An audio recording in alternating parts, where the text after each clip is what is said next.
ملتی من تا با هم از اینجا فرار کنم مجلسی داره میخوای من از میخوردم بندازی؟ ادعای ناروا دیگه چیه؟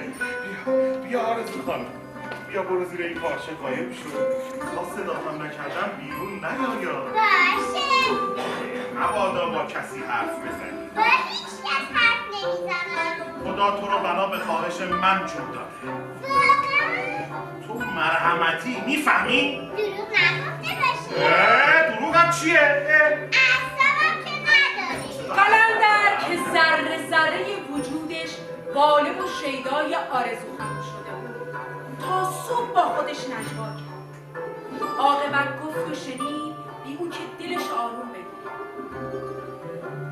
عاقبت خراط و خیاط و زرگر با پهن شدن آفتاب